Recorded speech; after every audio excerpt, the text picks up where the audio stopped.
Tommaso Ciampa, that's your last match. Like he should have went out on a sword against Braun. Yeah, I agree with what you said there about the Ciampa stuff. There's no reason why he goes out like that. Yeah, that's ridiculous. I was upset the whole lead into it. It made no sense. But yeah, I think if you're gonna send off Ciampa, from here, it has to be like he did, losing to Braun and just going to the main roster from there, hopefully to this Edge stable. But I wouldn't have minded seeing him lose to Grayson Waller. That would have made sense. Because Ciampa is the exact opposite of everything Waller is. Mm-hmm. So and he has Waller, a heater. Yeah, Waller winning that match, he can come out with the "I told you so" type of shit, and like it would have been great. So now we're booking. We're going back in time here. We're in our way back machine, and we're going back and taking Grayson Waller out of that 5-man tag fucking ladder match for the North American Championship and putting him versus Tommaso Ciampa with his heater. Grayson Waller doesn't break his arm. Tommaso Ciampa gives him so much more heat, beating him with his heater, and then Grayson Waller standing on top of him, pinning him in an arrogant manner. Oh, it's so good. And then you get Waller versus Breakker for the NXT title, and you don't have to worry about Breakker not getting himself over, because if anything, even if Breakker can't get himself over, the JMOs of the universe will make you cheer for Breakker because they hate Waller so much. Right. And then on the flip side of that, you have Tommy Bahamas or whatever his name is. And in the 5-way ladder match, you don't expect him to do much. And maybe he pulls out a crowbar, hits a couple people. But then you have like a built-in challenger for Grimes off the bat. Like, boom. Exactly. And that's where I was going with it. Are you guys listening to us? Right. We do this, guys. This shit is easy. Next year, we're having a panel. Us and then Cheap Heat Podcast. I get it. We can outbook them. We coming for you. No. That got great. Coming for you, Rosenberg. No. You guys can't do that to me. I can't go against Dipperstein. You are Dipperstein. It's like time. Same person. We all touch each other and just like turn to this congealed goo. The goo that was left on the mat after the lash and Nikita. But anyway, whoa. anyways. I was gonna say that all this Brian talk, man. It's Yam Bigelow. We go talk about the American Cream here momentarily, but I just had to get in on this Brian explodes. Yes. Suplexes Texas in the building. American Thigh Mare. Yes. For real. Thighs back. But anyways, yeah, the Brian stuff is interesting, man. You guys are fired up about Brian, like kind of like how Roman was when we was getting shoved down our face as a baby face. To your point, Dub, this is why I raised my hand originally. I wanted to bring up the fact that promo from, I forget what WrestleMania it was after. It was after one of the many that people were upset Roman was over after. They sat there and booed that man 3 minutes straight for 3 to 4 minutes, and all he said. What was the 5 words he said? Oh, this is my yard. This is my yard now. It's like that might be. I think that's the worst thing I've ever seen in professional. It was wrestling. Great. I was so happy. And if anybody, and he recovered from that. So to your point about the WrestleMania crowd, Dub, that might have took him nobody out of remission. cares as far as that might have like ruined his sales or some shit. Like that was bad. He was having. So you know what, BA? That reminds me like of how the crowd was so against Roman. It made Bray into a face when Bray came out with that whole line, "Anyone but you, Roman." Yes. This might do the same thing for Joe Gacy. Like if Joe Gacy has this, you're not the guy. You're just really a bully, and you don't show acceptance. Right. But I do. And Joe Gacy could get over in a way that they're not expecting. Nepotism runs through your family. You're only here because of your dad. And we like equality. I'm like, yes. But I think this will at least, but they're trying to give Braun a Cena build though, guys. Like this isn't a It didn't work for Roman. It doesn't work.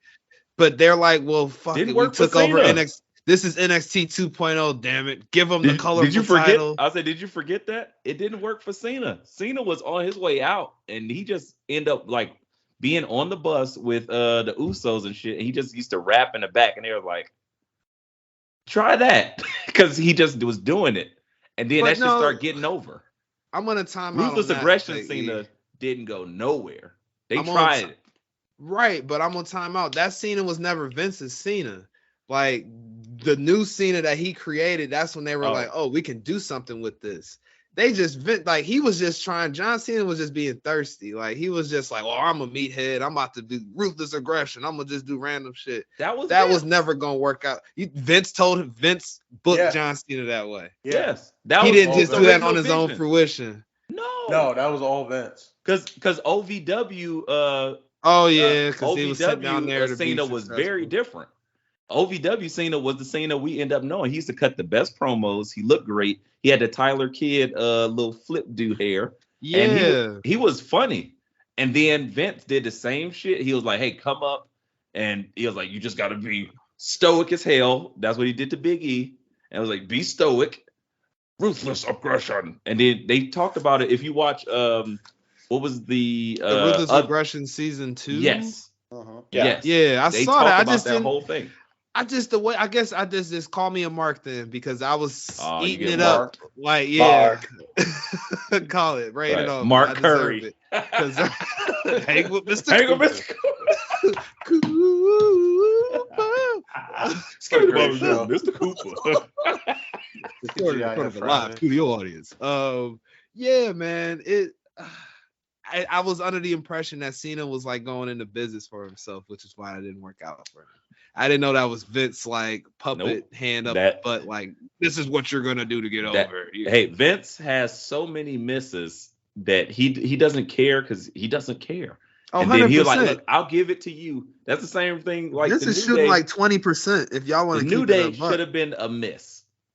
And honestly, they were programmed to be a miss. Yeah, and they were their own thing, and they broke out of it. Cena the same way. Cena was like that ruthless aggression shit started dying out fast, and next thing you know, it's like, all right, he just got lucky. They were like, oh, you rap in the back, and he was like, I just try it. It came out with the word life, start wearing the jerseys, the chain. I was like, oh, Dr. Thugonomics. It was so ridiculous, but the freestyles was working so much that my favorite tag team now, the Acclaimed, getting over doing the same shit, and it's great. Facts. It's such a good gimmick. So yeah, I see what you're saying. Thank you for the education. Yeah, I was under the impression Cena was going into business for himself, and then came back around with the Dr. Thugonomics gimmick. No way, because Cena was so charismatic and such a like the Cena that we end up finding out about, where he cut the really good promos. He was doing that in OVW. Yeah, that's why everybody thought the Thugonomics thing. That's actually a Stephanie McMahon idea. Yeah, so, I remember that part of it. Because I was gonna say he was like the prototype in OVW or something. That early run until about like when he was getting ready to start going for the world title. That's all Stephanie. Yeah, because they heard him freestyling. Yeah, Then he cut that sick freestyle rap on Stephanie McMahon. Yeah, about her tits. All right. Speaking of tits, is it time? Is it time? Is it time? Yes. BA. WCW Jamboree. Yes. BA, lead us off, man. Give us the background. Let them know what happened, and tell them about our trip to the Lions Den. Welcome to the Lions Den. I stopped in the Lions Den. Even J-Mo came. Right. J-Mo had a good time. He was like, what was, I'm going to quote J-Mo's quote. He said it was like two Jello modes coming together. And he meant it in all the compliments that term could be meant. But I think the highlight, it was a typical, the trip to the Lions Den, it was a typical trip. Quick, fast. Lash, thank you, ma'am. Yeah, Lash was in there. She got a little bit of offense off, but our girl, she threw the karate style out there. She got in her Ryu stand, started throwing kicks. at some point in time, and I still keep trying to rewind back and see when her pants exploded. Yeah. I was trying to find the moment. I was probably like, around the same time my pants exploded. Oh, right. It was like that scene in Scary Movie. I think Gabby took a shower during the Nikita Lyons last lecture. She had to. I was about to say, covered her. I would have ordered her to go like this time. Didn't you say you had to take a shower or something? I think you should Get go out. do that. Leave me be. Wrestling is my love. All right, JMO, you should relax. Man, but yes, it was a great trip as always. We got I thought Lash, I'm gonna be honest and a little serious here. I thought Lash was gonna get a little bit more off in that match. She kind of squashed Nikita her. I know they're both very green. And other things on top of being green. But beautiful. Yes. Big beautiful women bumping meat. BBWBM. Yeah. It was amazing. Oh, that's the new hashtag for the Lions Den. Yes, BBWBM. Save it. Hashtag that shit. And nasty dude aside, they were throwing haymakers at each other too. Like to start, yeah. I'm like, yo, they having like a match. This is like a fight. Lash Legend called her out. She said her booty was fake, man. So all right. You know that means business. It's like, oh, hold up now. I gotta know. Maybe I need to Google this. Who's the producer of this? Because they means they produced that Lash Legends talk show. Could you imagine? It was me, Austin. Right. I was about to say, Vince, like, Lash, I want you to call her out for having a fake ass. Really emphasize the ass. Right. Defend the honor of your ass. Kiss her ass. That's like, absurdity, right? But no, I will say this, ridiculousness aside, because of course the Lions Den is all about the row. But for real though, I will say it was reminiscent. I loved the way they booked this match, because even though it was a bit of a squash, I think they did like the standoff, everything of that felt big. No pun intended. Like it felt like legitimately. I would kind of say Keith Lee versus Dijak or Priest standing off, and those epic wars they had. Like you don't see that with two women. It was always like Nia Jax versus Bayley or something like that. So yes, it was amazing.